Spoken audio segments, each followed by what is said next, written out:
संजीव कुमार सत्यम कुमार एवं संजीव कुमार के नाना जी जनकलाल यादव की ओर से शानदार 51 रुपया दान मानदानी दाता की जय हो। आपकी समस्त परिवार की जय हो।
नरैया की ओर से 21 रुपया दान मानदानी दाता की जय हो।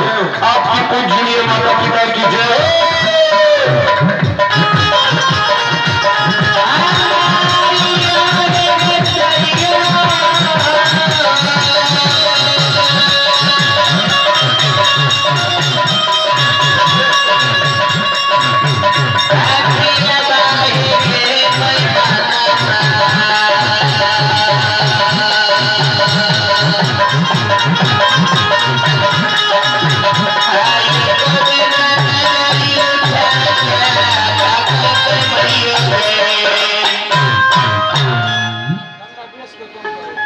गे घोरी मार स्वामी कारण हम की सके लिए नहरा से ससुराल लिए 56 प्रकार के भोजन बने लिए, कुछ नून कुछ मधनून कुछ के झोलवा कुछ के भुजवा 5 वजन 32 व्यंजन बने लिए, रंग बिरंग के खाना बनाकर सोना के सबरना में परस ले लिए, रूपा के बदना में जल भर ले लिए। घोरी में कोहबर घर के लिए स्वामी गोवर्धन पत्थर के छाती बनाकर बजर के बार लगे दुर्गा माई के सुमेर के बजर के बार खोल लिए, खाना जाकर टेबल पर भेज दिए, बदना के जल से स्वामी पे कर लिए, कुर्रा क्या लिया कंटा भोजन क्या लिए, बड़ा लेलसा से भोजन बना कर ला लिए। घोड़ी माँ चरवा के जन्मल चरवा पत्थर के छाती बनाकर मुर्घुसिया जाकर सूत रहे, खाना नहीं खेलके कुर्रा नहीं खेलके एक बेर पोल उठा कर नहीं देखलके, 12 बरस से नहरा से दूर उठ के लाभ लिए बेमन में पत्थर की छाती बनाकर सूत रहे, क्रिया खा कर सूत रहे। गे घोड़ी माँ जब सूत गए स्वामी का जोगे के कारण 3 पहर रेनी रात जोज कर रही। घोड़ी माँ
हे गे है के भोला के सासू मेर मेर राजो हमरा कहते गे